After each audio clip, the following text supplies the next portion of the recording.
로마서 6장 3절로부터 5절의 말씀입니다.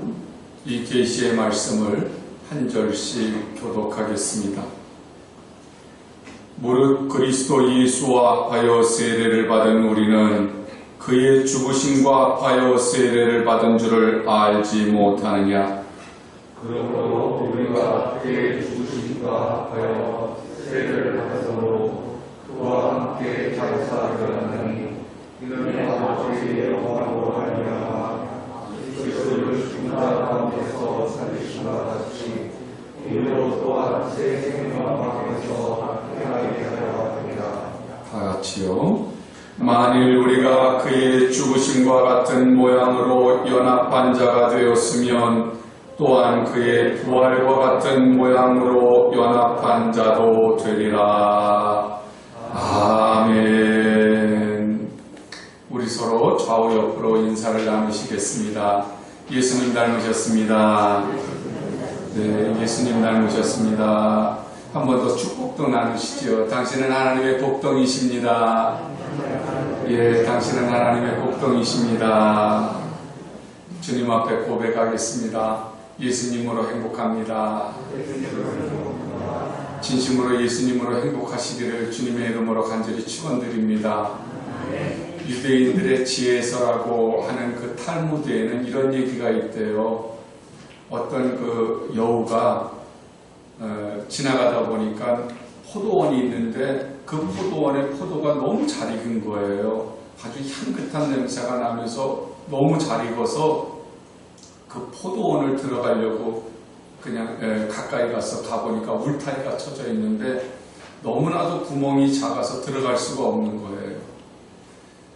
포도는 먹고 싶은데 들어갈 수 없으니까 이 여우가 3, 4일을 굶었어요. 요즘으로 말하면 다이어트를 했어요. 그래가지고 그 조그마한 구멍으로 자기 몸을 삐집고 들어갔어요. 그리고는 그 안에 있는 포도를 실컷 따서 먹었어요. 이제는 나가야 되겠다 생각하고 나오는데 배가 너무 불러서 나올 수가 없는 거예요. 그 구멍이 너무 작기 때문에 도무지 배부른 그 여우가 빠져나올 수가 없어요. 그러니까 할 수 없이 이 여우가 어떻게 해야 되겠어요? 먹은 걸 다 토해냈다는 거예요. 전부 토해내고 다시 홀쭉해진 배로 그 포도원을 빠져나왔다고 하는 것이 탈무드라고 하는 그 책에 나오는 이야기 중에 하나랍니다. 요즘 우리들이 원하는 것들이 행복이죠. 우리들이 원하는 것뿐만이 아니라 아담 이후로 모든 인류가, 모든 사람들이 살아가는 그 목표는 행복이에요.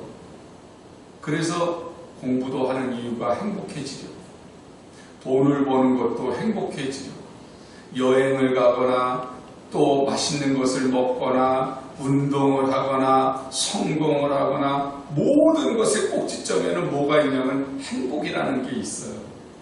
그런데 이 행복해지려고 공부를 하다 보니까 자기만 공부하는 것이 아니라 다른 사람들도 공부하잖아요. 경쟁자가 있는 거예요.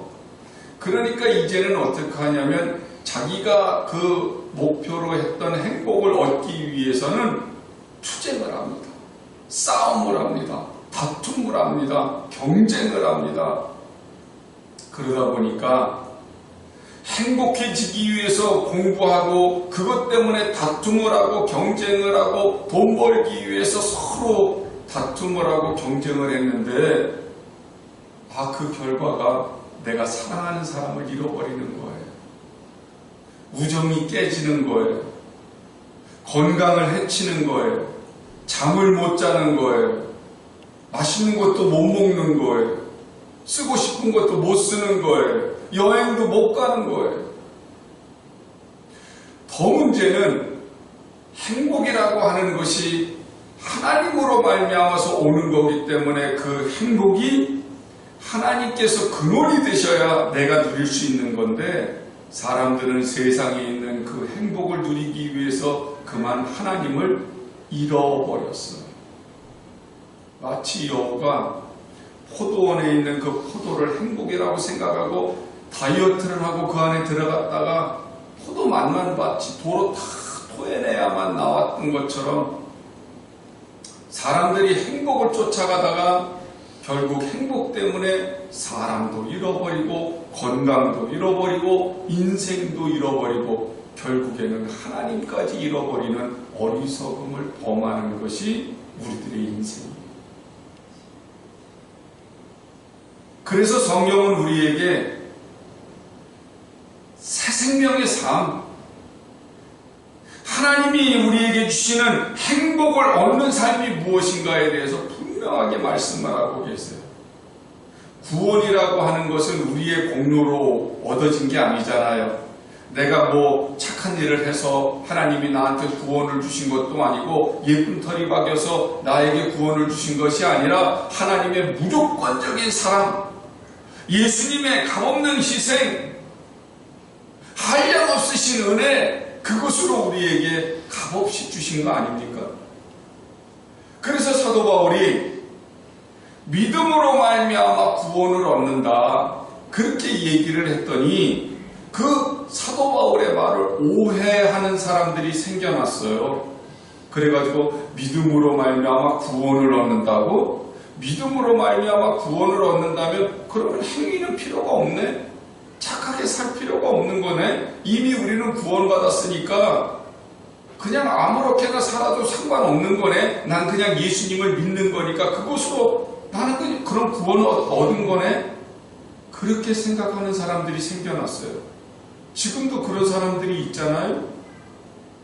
또 어떤 사람은 야 나는 죄가 요만큼밖에 없는데 저 사람은 죄가 엄청 많은데 그런데 하나님이 그렇게 한량없으신 은혜, 끝없는 은혜를 베풀어 주셔서 나나 저 사람이나 똑같이 다 구원하셨다고?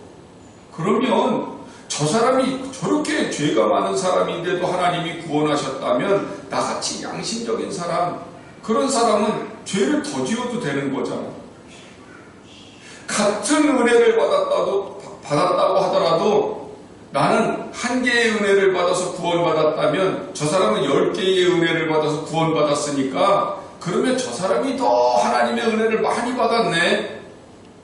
그럼 나도 하나님의 은혜를 더 많이 받으려면 죄를 자꾸 지어서 그러면 더 많은 은혜를 받아야 되겠네. 이렇게 생각하는 사람이 생겼어요. 그래가지고 하나님이 주신 자유를 막 방종을 하는 겁니다. 하나님이 주신 구원을 값싸게 여기게 그렇게 생각하는 사람들이 생겨난 겁니다. 그런데 이렇게 그렇게 하나님의 은혜를 값싸게 여기고 방종하는 사람들이 생겨났는가 하면 안 돼. 우리는 하나님의 은혜를 입었기 때문에 지금부터는 철저하게 거룩하게 살아야 돼. 내 죄가 자꾸 나를 괴롭히고 있기 때문에 내가 이 죄에서 벗어나기 위해서는 나를 좀 혹사시켜요. 하나님이 나를 구원해 주셨음에도 불구하고 나는 여기서 죄에서 벗어나질 못했기 때문에 나는 고난을 좀 받아야 돼. 그러면서 아주 굉장한 금욕주의적인 생활을 하는 거예요. 그래서 막 무릎으로 막 계단을 막 올라가면서 피를 철철 흘리기도 하고요. 산속에 들어가가지고 막 수도승처럼 막 그냥 그 주변 사회와 사람들에게서 격리돼가지고 혼자서 거룩함을 유지하려고 하는 그런 사람들도 생겨나기 시작을 했습니다. 그래서 사도 바울이 오늘 6장 1절서부터 2절에서 이런 말씀을 해요. 그런즉 우리가 무슨 말을 하리요?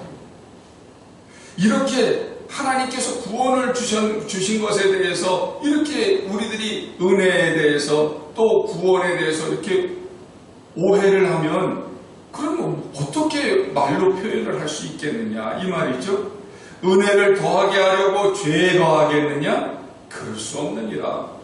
죄에 대하여 죽은 우리가 어찌 그 가운데 더 살리요? 그런 말을 해요. 이게 무슨 말이냐면 우리가 예수님께서 우리 십자가에서 죽으실 때 우리도 죽은 거야.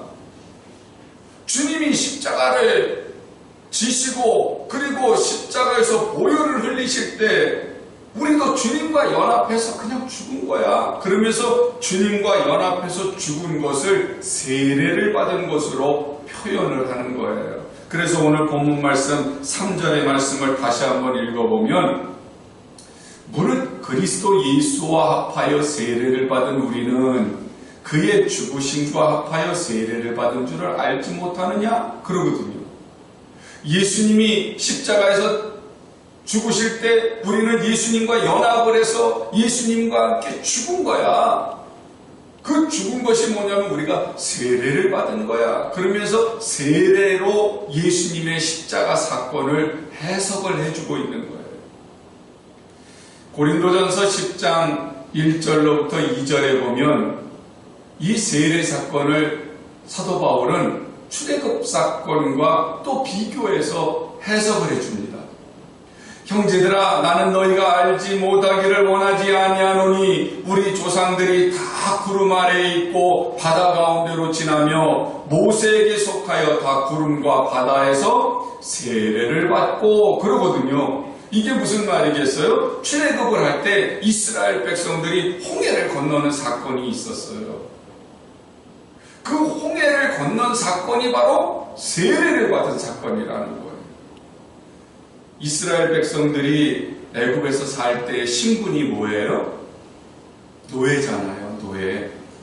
그 노예는 아버지가 노예면 아들도 노예고 또 그 손자도 노예인 거예요. 그죠? 노예는 계속, 종은 계속 그냥 종이야. 애굽에서 사는 동안에는 종이에요. 노예예요. 그 노예에서 벗어나는 방법이 뭐가 있을까요? 그 노예에서 벗어날 수 있는 방법은 오직 한 가지밖에 없어요. 죽는 거예요. 죽어야지 해방이 되지, 죽지 않으면 해방이 될 수가 없어요.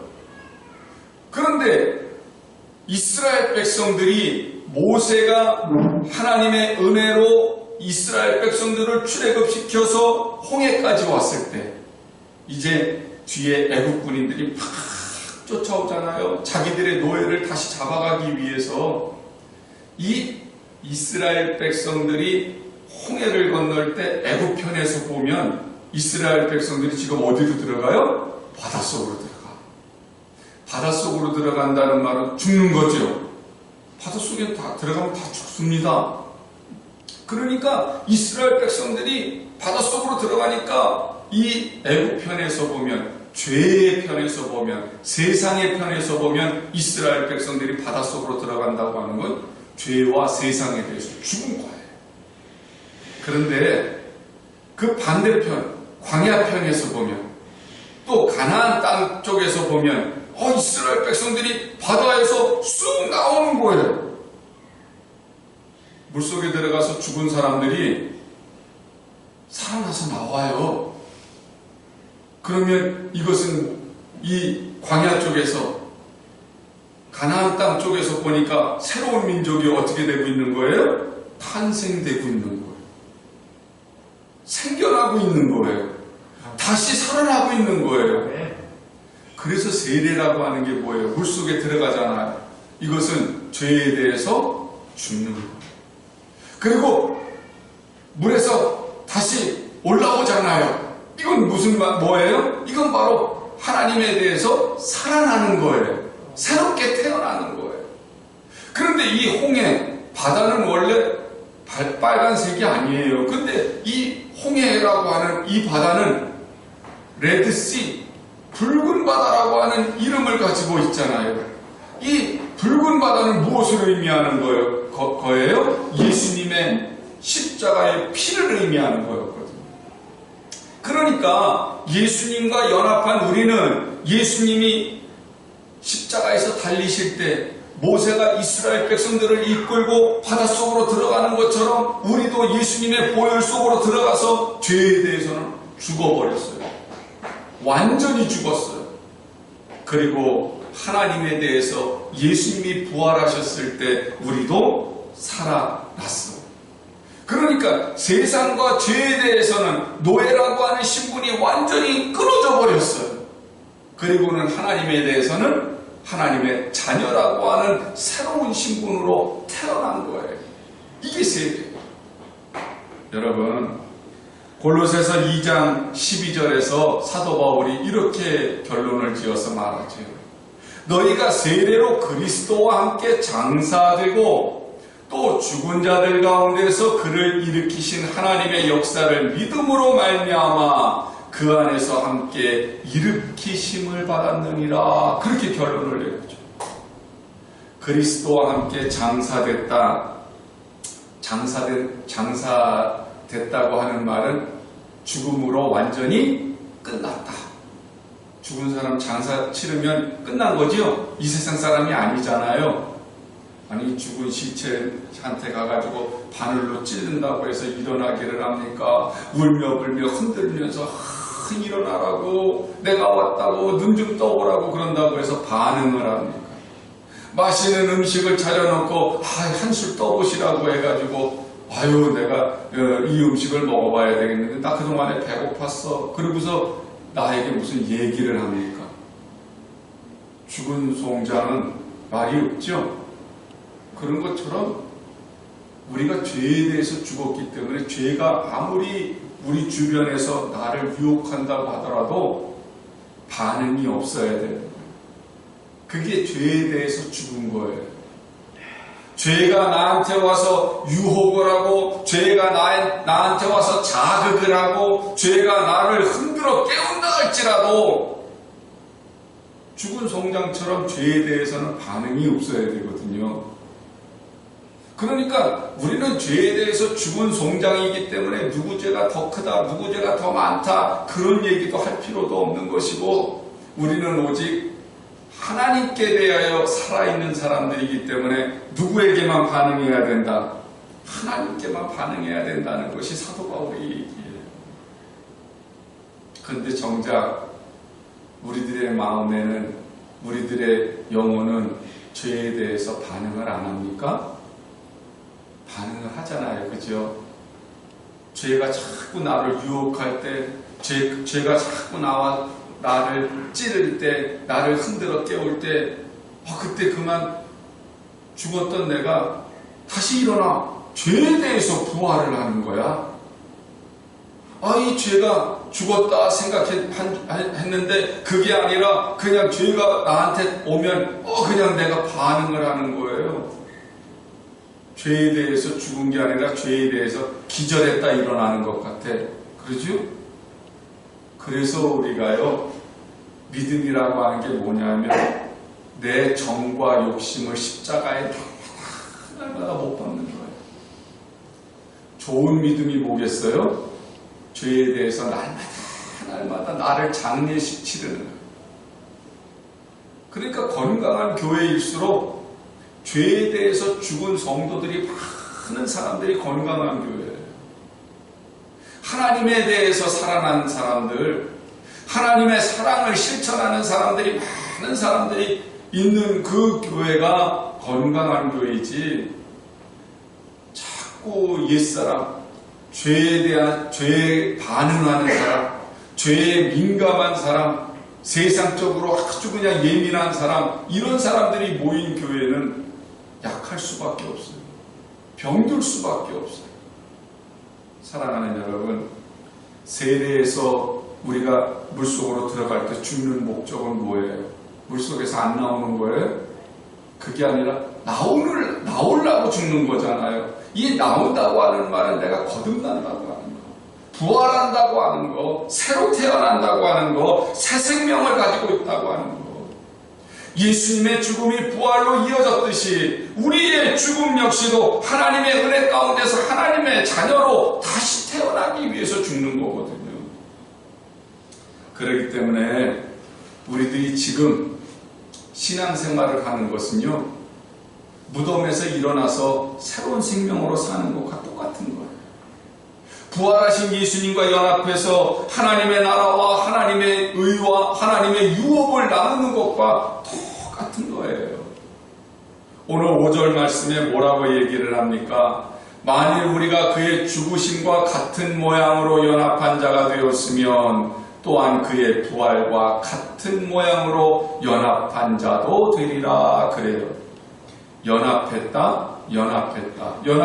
하는 말이 뭐예요? 하나가 됐다. 마치 본드로 두 개를 딱 붙였을 때 떨어지지 않는 것처럼 하나가 돼버렸다. 이 하나가 돼버리면 어떤 일이 일어나요?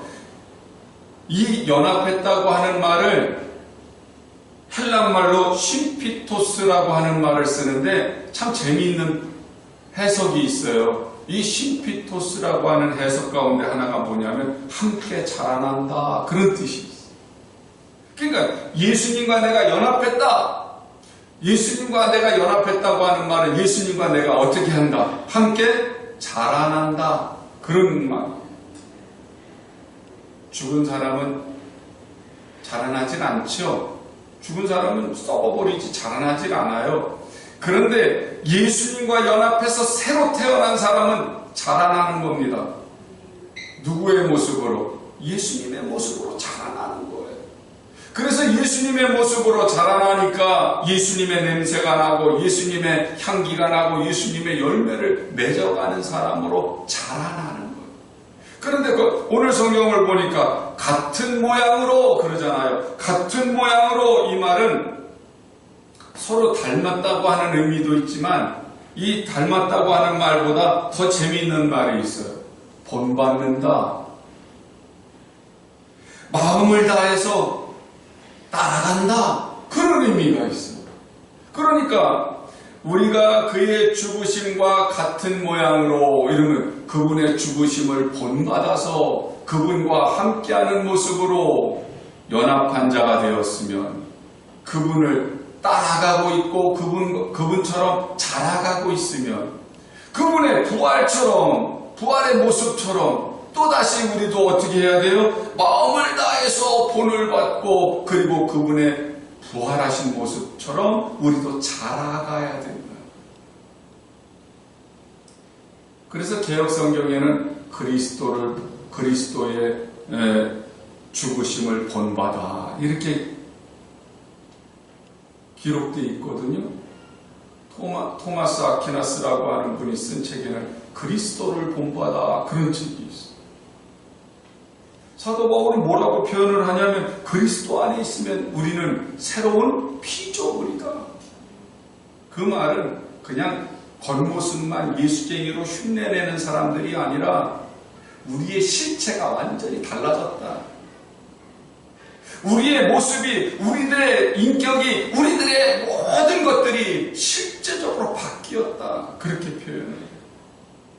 여러분 바뀌신 거 맞습니까?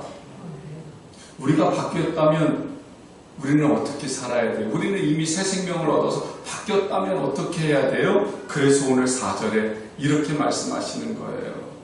그러므로 우리가 그의 죽으심과 합하여 세례를 받음으로 그와 함께 장사되었나니 이는 아버지의 영광으로 말미암아 그리스도를 죽은 자 가운데서 살리심과 같이 우리로 또한 새 생명 가운데서 행하게 하려 함이라, 그러거든요. 죄에 대해서 완전히 장사됐어요. 끝나버렸어요. 그렇기 때문에 이제는 우리가 다시 주님과 함께 부활했기 때문에 이제는 새 생명을 얻었으니까 어떻게 하라고요? 새 생명 가운데서 살아가야지 된다. 새 생명 가운데서 살아가야 된다고 하는 이 표현을 로마서 7장에서는 결혼하는 걸로, 부부관계로 표현을 해요. 예수님과 우리가 결혼했다, 그렇게 얘기해요. 여러분 결혼식 혼인서약을 할 때 주례가 물어보잖아요. 가난할 때나 부할 때나 건강할 때나 병들었을 때나 죽음이 두 사람을 갈라놓을 때까지 남편과 아내로서 충성을 다하겠습니까? 그리고 물어보죠. 다 결혼 안 하셨어요? 제가 주례 설 때 그거 물어보거든요. 그러면 신랑이 뭐라 하면 네! 그러고서 아주 얼마나 행복하게 큰 소리로 대답을 하는지 몰라. 셋이도 수줍기는 하지만 그 얼굴에 참 행복하게 네! 그리고 대답을 해요. 검은 머리가 팥불이 될 때까지. 죽음이 갈라놓을 때까지 그렇게 서로를 향해서 헌신하고 충성하기로 서약을 하는데 뭐가 그렇게 즐거울까요? 상대방을 사랑하니까 자기의 모든 것들을 다 상대에게 준다고 하는 것, 그것이 너무나도 행복한 거예요. 사랑하니까. 그런데 세례 받을 때도 그러잖아요. 여러분들은 이제 남은 삶을 주님을 위하여 살겠습니까? 그리고 세례 문답을 해요. 그러면 세례 받으시는 분이 뭐라 그래요? 네, 그렇게 하겠습니다. 그렇게 하고 계신가요? 진짜 내가 세례를 받았는데 이제부터 주님을 위해서 살고 계시나요? 결혼할 때 결혼서약처럼 남편을 위해서, 아내를 위해서 정말 검은 머리가 팥불이 되고 죽음이 우리를 갈라놓을 때까지 그렇게 사는 가정은요, 진짜 행복한 가정. 죽을 때까지 주님을 위해서 사는 성도는요, 정말 행복한 신앙생활을 하는 사람. 왜냐하면 그만큼 만만치 않다는 거죠. 그래서 제가 결혼 주례식 설교를 할 때마다 늘 하는 말이 있어요. 결혼은 사랑하는 사람들이 하지만 뭐 하기 위해서 하는 거다? 그 사랑을 더 많이 사랑하기 위해서 하는 거다. 이제부터 사랑하니까 결혼하는 것이 아니라 더 많이 사랑하기 위해서 하는 거다. 제가 지금까지 주례를 쓰면서 모든 사람들에게 여태까지 결혼한 제가 맡은 그 부부들에게 똑같이 하는 말이에요. 신앙생활도 마찬가지입니다. 내가 하나님을 사랑해요. 하나님이 나를 사랑하셨어요. 주님이 나를 위해서 죽으시고 나의 모든 죄를 도말해 주셨어요. 근데 내가 하나님의 사랑을 입었기 때문에 내가 하나님을 사랑해요. 사랑해서 내가 성도가 된 것 당연하지요. 그런데 신앙생활이라는 것은 하나님을 더 사랑하기 위해서 하는 겁니다. 그래서 교회 안에는요, 하나님을 더 사랑하는 사람들이 모이는 거예요. 서로가 서로를 더 사랑하기 위해서, 하나님의 사랑으로 하나 된 성도들이 모여서 더 사랑하기 위해서 모인 곳이 교회예요. 그 교회가 아름다운 교회고 힘있는 교회고 하나님이 맡겨주신 사명을 감당하는 교회지, 사랑받기 위해서 오는 사람들이 더 많은 교회? 내가 하나님을 사랑했기 때문에 이곳에 왔기는 했지만 이제부터 하나님의 사랑을 더 많이 받아야 되겠다. 그래서 사랑을 받기만 하기 위해서 온 교회. 내가 인정받으려고, 내가 다른 사람들에게 사랑받으려고, 내가 높임받으려고 온 사람들이 많은 교회는요, 힘이 없어요. 평화가 없어요. 사랑이 없어요. 마치 여우가 포도원에 포도를 먹기 위해서 다이어트까지 하고 들어왔는데 먹고 나니까 나갈 때 못 나가서 할 수 없이 다 토해놓고 나가는 것처럼 우리들의 신앙생활이 재미가 없는 거예요. 그러니까 처음에는 신앙생활을 시작할 때에는 하나님의 은혜에 감격해서 시작을 했는데 신앙생활을 하면 할수록 재미가 없어. 하면 할수록 원동력이 떨어져. 여러분, 이것은 우리 자신을 다시 되돌아보셔야 합니다. 내가 정말 주님을 위해서 살고 있나? 내가 정말 주님을 향해서 나의 모든 것들을 드리고 있나? 오늘 12절로부터 14절을 읽진 않았지만 그 12절로부터 14절의 내용을 보면 같은 말씀을 하고 있어요. 그러므로 너희는 죄가 너희 죽을 몸을 지배하지 못하게 하여 몸의 사욕에 순종하지 말고, 또한 너희 지체를 불의의 무기로 죄에게 내주지 말고, 오직 너희 자신을 죽은 자 가운데서 다시 살아난 자 같이 하나님께 드리며 너희 지체를 의의 무기로 하나님께 드리라. 죄가 너희를 주장하지 못하리니 이는 너희가 법 아래에 있지 아니하고 은혜 아래에 있음이라. 그래. 우리들이 자꾸 옛날을 생각하고 옛 모습으로 돌아가려고 하는 것이 아니라 우리 자신을 하나님께로 자꾸 드리라는 거예요. 정과 욕심을 십자가에 못 박고 하나님을 뜨겁게 사랑하고, 그리고 하나님의 뜻대로 내가 살아가는 것에 감사하고, 내가 하나님의 말씀대로 살기로 결단하고, 내 힘으로 모자라니까 이제 또 어떻게 해요? 성령께서 나를 도와주시기를 기도하면서 조금씩 최선을 다해서 예수님을 따라가면, 사랑하면 어떻게 한다고? 닮아가는 것처럼. 내가 어느덧 예수님의 모습을 닮고, 생각하는 것도 예수님을 닮고, 말하는 것도 예수님을 닮고, 행동하는 것도 예수님을 닮아간다는 거죠. 그래서 갈라디아서 2장 20절에서 내가 그리스도와 함께 십자가에 못 박혔나니 그런즉 이제는 내가 사는 것이 아니요 오직 내 안에 그리스도께서 사시는 것이라. 이제 내가 육체 가운데 사는 것은 나를 사랑하사 나를 위하여 자기 자신을 버리신 하나님의 아들을 믿는 믿음 안에서 사는 것이라 그러거든요. 여러분 신앙생활 행복하십니까? 만족하십니까? 이 신앙생활이라고 하는 것이 행복하고 만족해야 되거든요. 아까도 말씀드린 것처럼 주님과 나 사이가 부부 생활하는 것과 같다고 지금 사도 바울은 얘기를 해요. 아내가 남편으로, 남편이 아내로 만족하고 서로 풍성해야 돼요.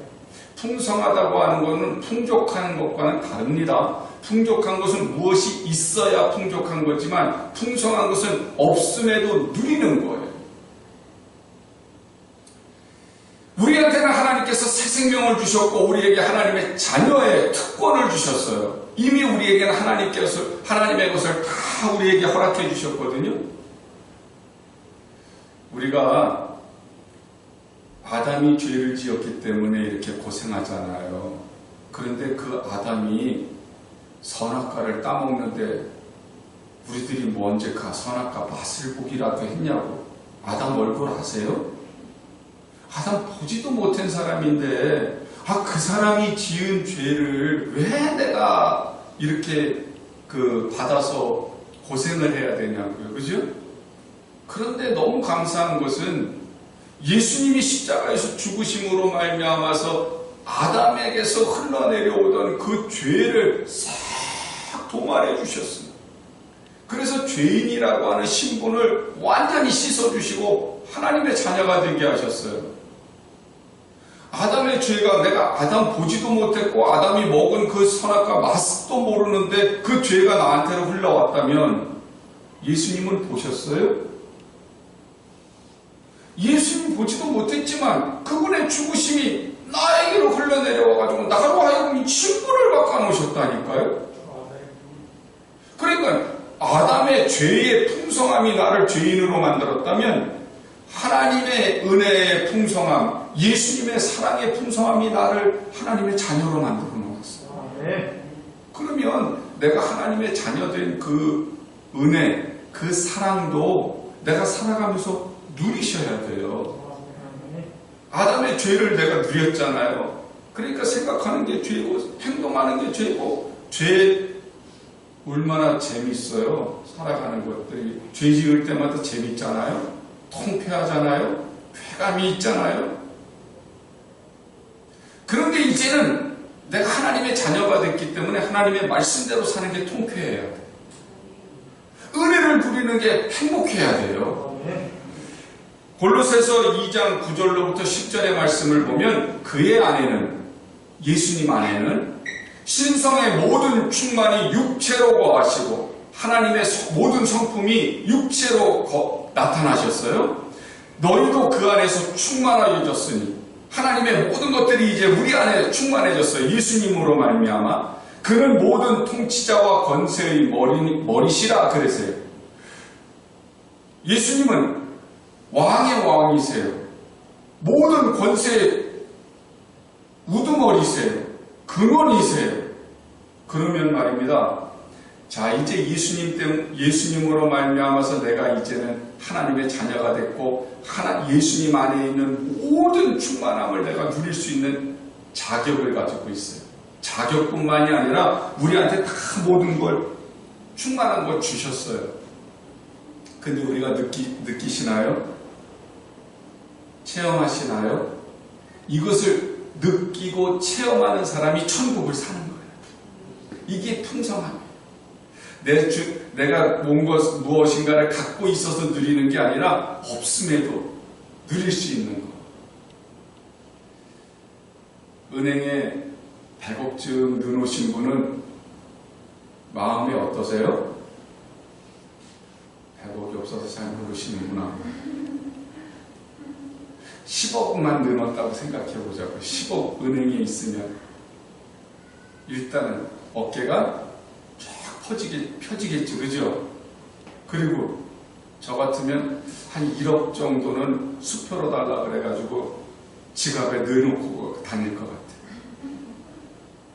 그래가지고 누가 뭐라 그러면 돈 달라 그러면 1억짜리 수표를 딱 꺼내서 보여주는 거지.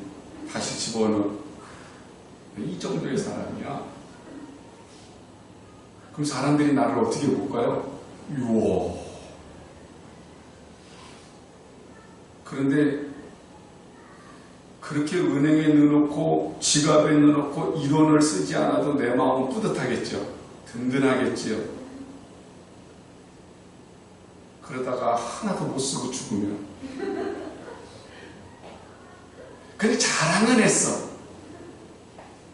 그리고 죽어버렸어. 그럼 누구께 되겠어요? 쓰는 사람께 되는 거지. 그렇지 않아요? 우리가 그런 신앙생활을 하면 얼마나 억울하겠어. 하나님 자녀가 됐어요. 근데 천국이 어디 있다고 생각하면 맨날 하늘에 있대. 은행에 있는 거야. 그리고 난 구원받았대. 수표를 갖고 다니는 거야. 나 구원받았네, 너 구원받았네, 우리 구원받았네. 근데 그걸로 끝이야. 그리고는 돈이 없으면 맨날 얼굴에 내천자 그리고 사람들 때문에 속 썩고 그러면서 또 뭐라 그러면 죽으면 천국 갈 건데 그러거든요. 근데 그게 위로가 안 되잖아. 말은 그렇게 되는데 속상하잖아요. 사실 사는 게 속상하지. 그게 죽으면 천국 갈 건데 뭐 하나도 못 갖고 갈 건데 뭐 위로는 될지 모르지만 실제로 사는 데는 피곤해. 그거는 아무 소용이 없는 거예요. 사실. 그러면 어떻게 해야 되겠어요? 우리가 풍성함을 누리기 위해서는 말이죠. 하나님께서 나에게 천국을 주셨다고 하는 것을 누리시는 거예요. 누린다고 하는 말은 나한테 있는 불행도 관리를 한다는 거예요. 행복이라고 하는 것은 모든 것이 다 형통하는 게 아니라 불행한 것, 불통한 것까지도 내가 관리할 줄 아는 게 행복이에요. 아니, 우리가 결혼을 했어요. 부부가 사랑해서 결혼을 하고 지금 이제 사랑을 이루어가면서 가정을 이루어서 행복하게 살아. 그러면 좋은 것만 있나요? 나쁜 것도 있나요? 사랑하는 데는 나쁜 것도 같이 있잖아요. 부부 사이에도 나쁜 것이 있고 가정생활에도 나쁜 것이 있을 수밖에 없어요. 그런데 행복이라고 하는 것, 그 두 부부가 그 나쁜 것들을 극복하기 위해서 서로 힘을 합치고 서로 격려하고 서로 소통하고 서로 마음을 나누고 위로하면서 그 나쁜 것들을 극복해 나갈 때 그게 행복 아니냐고요. 그게 행복인 거예요. 너 때문에 이런 문제가 생겼어. 당신 때문에 내 인생은 이렇게 불행해. 그러면 그때부터 그거는 아닌 거잖아요. 똑같아요. 신앙생활도. 예수님을 믿으면 좋은 일도 있고 나쁜 일도 있을 수 있어요. 근데 좋은 일이 있을 때는 할렐루야, 할렐루야 하나님. 나쁜 일이 있을 때 놀렐루야. 그러실래요? 주님 때문에 당하는 핍박이 있을 수도 있고 주님 때문에 당하는 손해가 있을 수도 있습니다. 그런데 그때에도 감사하고 즐거워하면서 기도하면서 이겨나가는 거, 그게 행복이죠. 그게 믿음이에요. 그러니까 진짜 믿음은 하나님의 권세를 누린 것만큼 내 거로 만드는 것. 하나님이 주시는 평화, 하나님이 주시는 기쁨, 하나님이 주시는 웃음, 다 그거 내가 누릴 수 있는 거. 그게 진짜 신앙생활이죠. 그러니까 초대교회 성도들이 크게 부자기 때문에 가난한 사람들을 도와준 게 아니잖아요.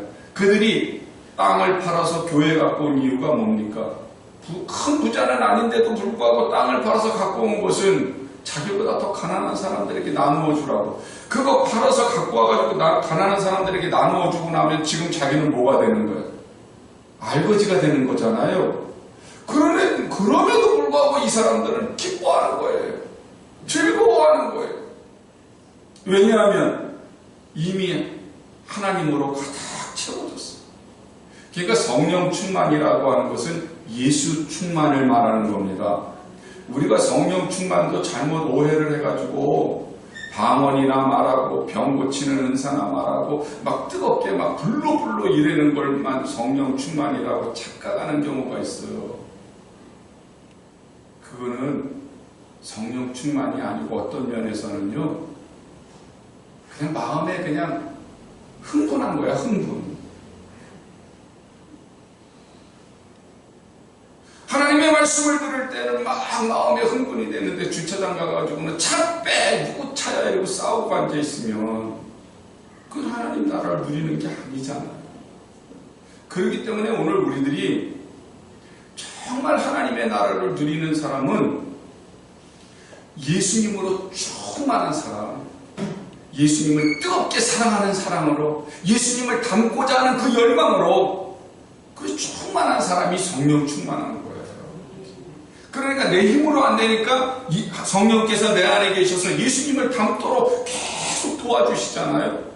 그 예수님을 닮아가는 거 하나하나를 내가 기쁨으로 알고 즐거움으로 아는 사람은 예수님 때문에, 신앙 때문에, 교회 때문에 당하는 어떤 핍박도 감사하고 즐겁습니다. 흔들리지 않습니다. 오히려 신앙 때문에 당하는 고난으로 인해서 내 믿음이 더 성장할 수 있어요. 옛날 우리 신앙의 선배들이 그랬던 것처럼 말이죠. 맞아요. 오늘 우리들이 주님 앞에 설 날이 매일처럼 한 걸음 다가와요.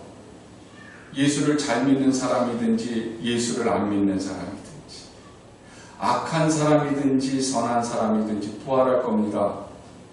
그런데 부활은 하는데 어떻게 부활하느냐가 문제지요. 그게 심판이에요.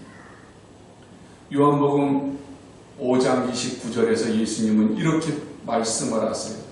선한 일을 행한 자는 생명의 부활, 악한 일을 행하는 자는 심판의 부활로 나옵니다. 이것도 또 잘못 알아들으면 착하게 살면 생명의 부활을 하고 악하게 살면 심판의 부활로 나오나 봐, 그렇게 또 착각하실 수 있는데, 여기서 선한 일이라고 하는 것은 예수님을 닮아가는 것, 주님을 닮아가는 것, 주님의 모습대로 내가 새 생명의 삶을 사는 것. 그 사람은 어떤 부활이요? 생명의 부활. 그러나 하나님 나라를 누리지 못하고 예수님의 부활에 동참하지 못하고 새 생명의 삶을 살지 못하면 심판의 부활, 지옥으로 던져지는 부활.